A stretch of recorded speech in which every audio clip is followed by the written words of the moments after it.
আসসালামু আলাইকুম। আজকে সবাইকে জানাচ্ছি জুম্মা মোবারক। সবাই কেমন আছেন?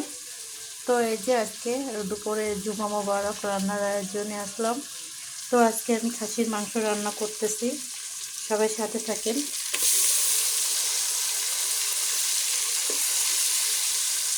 তো আমার এই যে খাসির মাংস আজকে রান্না হচ্ছে। তো আমি আগে মশলাটা ভালোভাবে কষিয়ে নিয়েছি। মশলাটা খাসির মাংসের আগে কষিয়ে নিতে হয়, তাহলে খেতে খুব ভালো লাগে।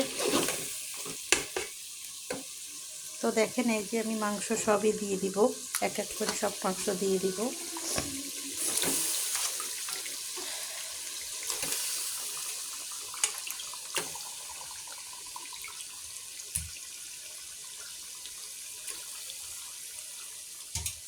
তো আমি আজকে যে রান্নাটা করব, আজকে আমি এই যে কিছু আলু কেটেছি। আলু না দিলে আমাদের বাসায় আসলে চলে না। তো আমি এই যে আলুটা কেটে রেখেছি, আর সালাদ তো লাগেই সবারই।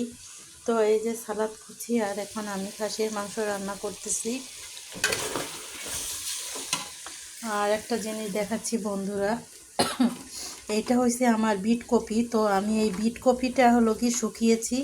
এগুলো শুকানোর পরে ব্লেন্ডার করে পাউডার করে খেলে শরীরের নাকি অনেক উপকার। তো আমি এখানে আমার 5-6 কেজির মতন শুকিয়েছি।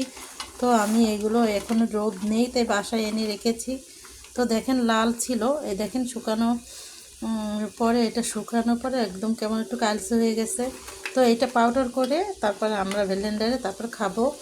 তো এই তো আমার রান্নার আয়োজন এখানে চলতেছে। কে কেমন আছেন জানাবেন। আমি আলহামদুলিল্লাহ ভালো আছি। ঠান্ডার কারণে পায়ে অনেক ব্যথা, পাওটা একটুখানি ফুলছে। নামাজ পড়তে আসলে অনেক কষ্ট হয়। এই 2 দিন ধরে আমার আসলে পায়ে অনেক ব্যথা, অনেক। তো আমি কি করব, তারপরে তো ভিডিও ছাড়তেই থাকি। তো সবাই কেমন আছেন জানাবেন। আর রান্নার আয়োজন এই যে দেখেন, মশলাটা কষানোর পরে কত সুন্দর একটা কালার এসেছে, জোস। মানে এতটাই, মানে কি বলবো। খাসির মাংস রান্না করতেছি কালিয়া। তো খাসির মাংসর এই যে রেজালা, কালিয়া রেজালা যেটা বলে, আমরা তো রেজালা বলি, কালিয়া বলি। খাসির মাংস রেজালাটা অনেকটাই মজা লাগে। তো আমার কাছে খাসির মাংস রেজালাটাই বেশিই ভাল লাগে।